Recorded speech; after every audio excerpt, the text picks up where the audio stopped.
Perpisahan Anies Baswedan awal sebuah perubahan besar oleh Pahat Pahdepi.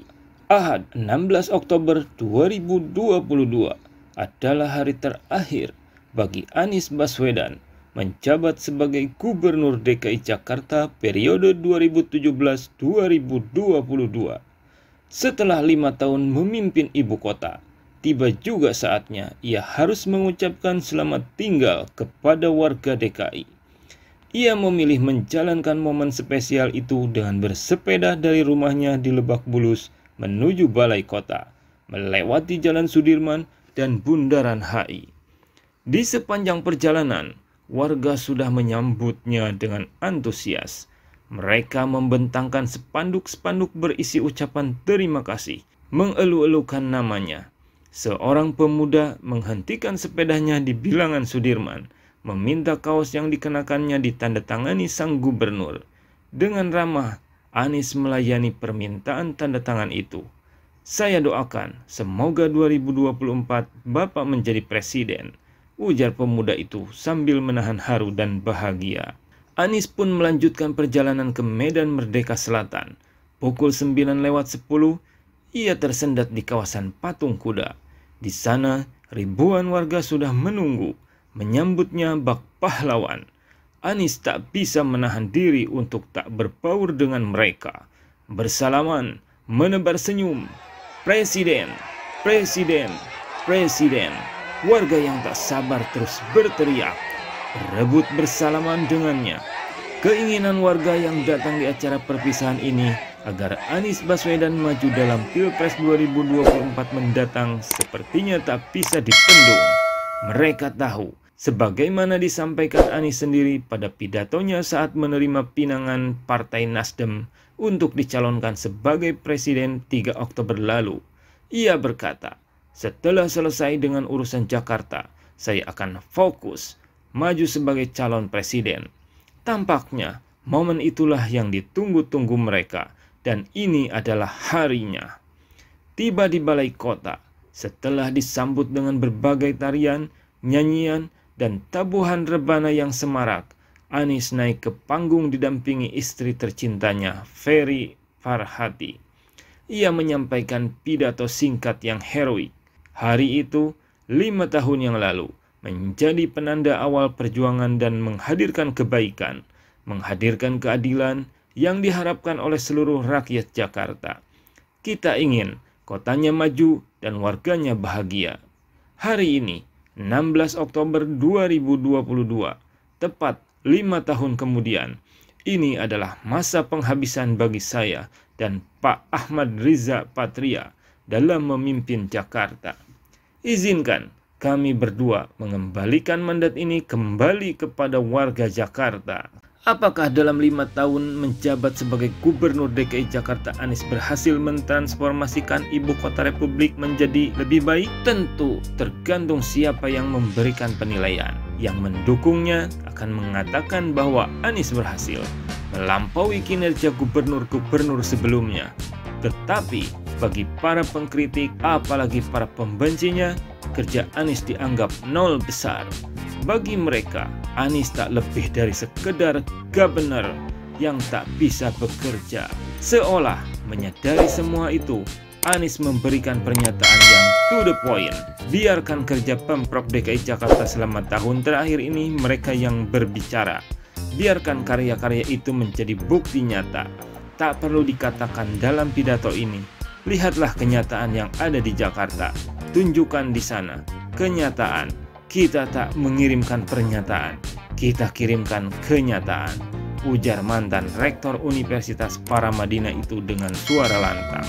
Memang, untuk menilai kinerja seorang kepala daerah, kita tidak bisa mengandalkan opini publik semata. Apakah Anies berhasil atau tidak memimpin Jakarta? Untuk menilainya, perlu ukuran-ukuran yang jelas dan diakui oleh otoritas-otoritas yang tak bias, tak berbau politis. Soal kemacetan, banjir, transportasi publik, kualitas udara, tata kota, dan lainnya harus dilihat secara adil dan menyeluruh. Di tengah nuansa kompetisi politik yang terus panas seperti saat ini, kadang berkelindan dengan sengkarut dinamika politik nasional. Berhasil atau tidaknya Anies mengubah ibu kota menjadi kota yang maju dan adil bagi seluruh rakyat Jakarta menjadi sangat relatif. Yang jelas, Anies tuntas memimpin Jakarta selama 1 periode atau 5 tahun. Itu sudah prestasi tersendiri. Dalam 5 tahun itu, 5 tahun berturut-turut DKI Jakarta mendapatkan opini wajar tanpa pengecualian atau WTP dari Badan Pemeriksaan Keuangan (BPK). Di level nasional, DKI pun langganan mendapatkan penghargaan dari berbagai kementerian dan lembaga. Di level global, Jakarta dianggap ibu kota yang berhasil dengan baik melewati masa pandemi COVID-19 dan bisa mewujudkan transportasi berkelanjutan. Pencapaian dan perubahan visi kota Jakarta rasanya tak perlu disebutkan lagi. Anies tampaknya berusaha menepati semua janji-janjinya. Namun, yang masih kurang tentu banyak juga. Kemacetan belum sepenuhnya bisa diatasi, masih menjadi sumber stres utama warga Jakarta. Kualitas udara juga masih menjadi PR besar yang belum terlihat penyelesaiannya.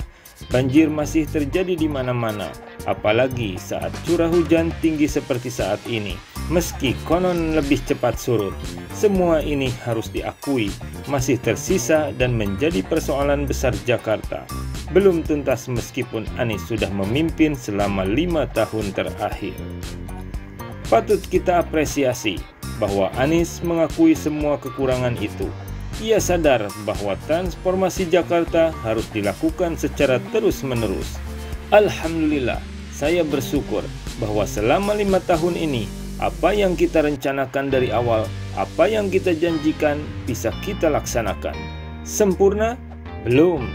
Tapi kita merasa bersyukur bahwa begitu banyak transformasi bisa kita kerjakan di Jakarta. Kami bersyukur atas apa yang sudah dijalani di Jakarta. Sempurna? Kami jauh dari sempurna.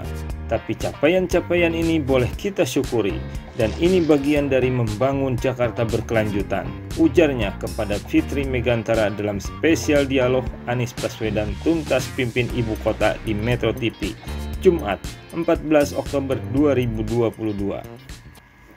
Tentu saja, sikap semacam ini harus kita apresiasi dari seorang Anies Baswedan. Di satu sisi, ia bekerja keras melakukan yang terbaik sebagaimana yang ia janjikan.